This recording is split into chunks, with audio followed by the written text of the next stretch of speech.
Teams are how work gets done, which means collaboration is how work gets done, or at least that's what it should mean. Hey leader, David Burkus here, organizational psychologist, author of 4 best-selling books on helping leaders and teams do their best work ever, including their best work ever in an ever-changing environment. With that rapid growth, that constant change, new and bigger challenges have faced just about every organization. And when new and bigger challenges arise, that means we need to tap into more and more diverse sets of brains more often. That means teams get larger, teams get more diverse, and collaboration gets even more important. And that's not hypothetical. That's according to several studies, one in particular in the Harvard Business Review that showed that teams really are getting larger and they really are getting more diverse. And that's not necessarily a good thing, because unless that size and diversity is accompanied by increases in collaboration skills, those new and larger diverse teams just fall apart faster. So in this episode, we're gonna cover 5 ways to foster collaboration on a team, no matter how large it is, but in particular, if they're getting more and more complex. 5 ways to foster collaboration on complex teams. So the first way to foster collaboration on teams is to make priorities clear. Make it clear what our key tasks and objectives are. Lots of people work in matrix organizations and matrix teams where they actually feel like they're members of lots of different teams. And what they need from the leader of every individual one is some clarity about what specifically I should be focusing on first, second, third, tertiary, etc. What is something that just looks important and what's something that's legitimately important. And so make priorities clear and make them clear on a regular basis. When new tasks come in, when high performers are rewarded for their great performance with more things to perform on, make it clear where those things rank against our existing list of priorities. This fosters collaboration as well, because we know where we need to call for help more, because this is a more critical task. And if we know what other people's priorities are, we know where to volunteer help as well. So make priorities clear and keep them clear as things change. And then encourage your team to do the same, which is actually the second way to foster collaboration on a team, is to hold huddles. Huddles is sort of my term for where people share out their specific priorities based on the team's priorities. So on a regular basis, is your team meeting, like maybe weekly, maybe it's not a meeting, maybe it's an email report or something in the Slack channel, but on a regular basis, are your people getting together and sharing out what they've completed and what they've worked on? My favorite form of a huddle happens for most teams on a weekly basis, but the frequency isn't important, but it's a quick meeting where people report out their answers to 3 specific questions. What did I just complete? What am I focused on next? And what's blocking my progress? In other words, what did I just complete? So did I actually complete the things I said in the prior meeting were priorities?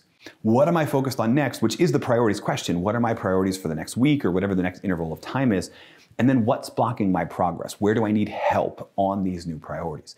Doing that not only helps keep the team accountable to each other for their performance, but it helps make sure that you have the team-wide priorities, you have the individual priorities, and there's nobody dropping the ball, there's nothing missed and overlooked. And then, as I said earlier, around number 1, when people know each other's priorities, they know how to help, that last question, what's blocking my progress, is almost like permission to help in certain areas, because people are admitting that this is a vulnerability for me, either an internal blocker of progress, like a knowledge gap, or an external one, like I need help finding this information.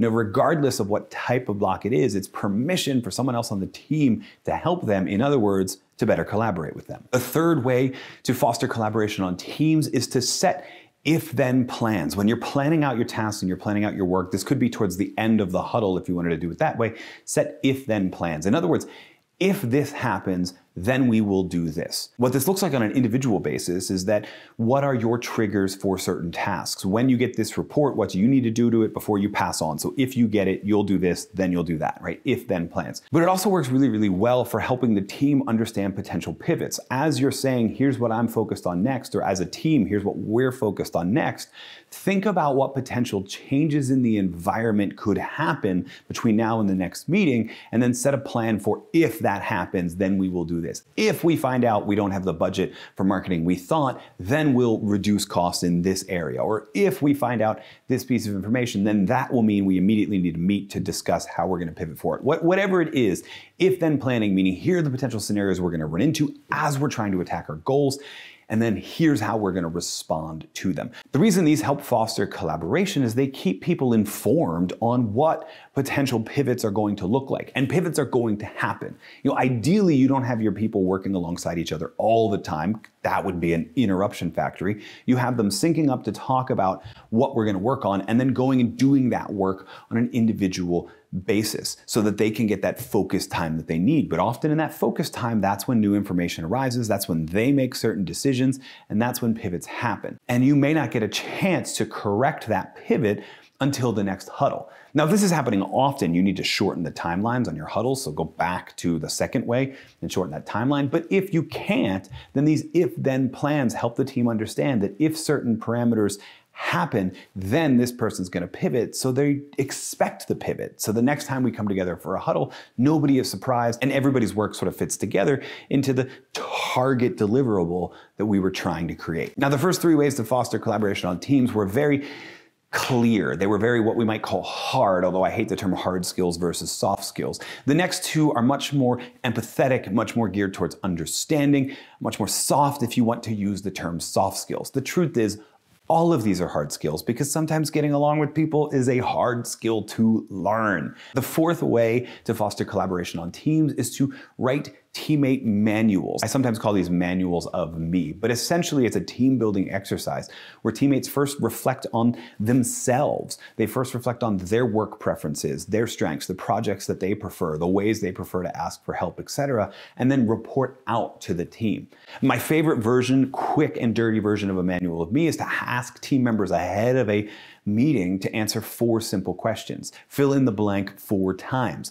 I'm at my best when blank. I'm at my worst when blank. I need you to blank. You can count on me to blank. You get what we're doing there. We're having people fill in what are essentially their strengths and weaknesses, what are the things, the situations that reveal those weaknesses, and what are the opportunities they have to really help someone else. You do that for every person on your team, and then you have people report out, and you better understand who you should go to for help, who's gonna need you because your strengths and their weaknesses match, and as a result, you'll be better able to collaborate down the road because you're better able to understand everyone else on your team. And the 5th way to foster collaboration on teams is to find free time.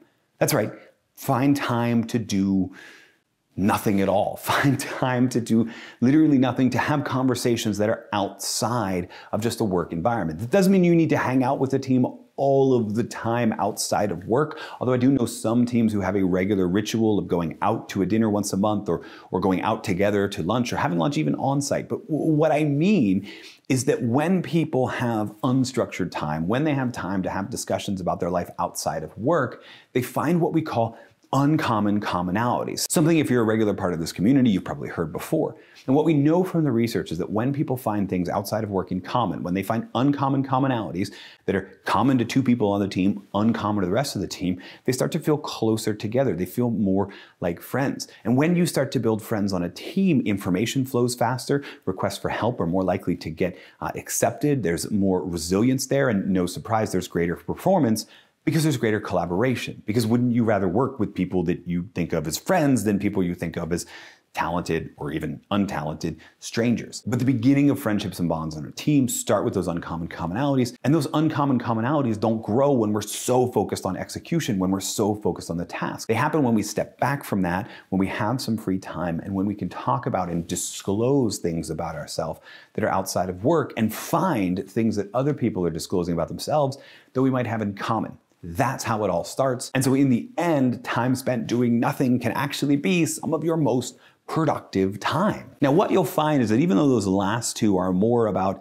empathy and understanding, and the first 2 are about clarity and execution, what you'll find is that you may need to start on the understanding side. You may need to find some uncommon commonalities through free times or through manuals of me in order to better execute a huddle or to better execute an if-then plan. It's actually really hard to make an if-then plan if you don't understand a lot about someone else and what they might if you or how they might then you. And if that doesn't make sense, Go back and watch the third way to foster collaboration on teams. So start on the understanding side and you'll find you actually get gains on the clarity side as well. But don't neglect either side. One of the things we know about teams that collaborate on a regular basis is they have both. They have clarity of tasks, they know what's expected of them, but they have clarity of people. They know who they're doing this work alongside, and they know what to expect of those people as well. And that creates an environment where collaboration can really thrive. And that collaboration creates an environment where everyone on the team can do their best work ever.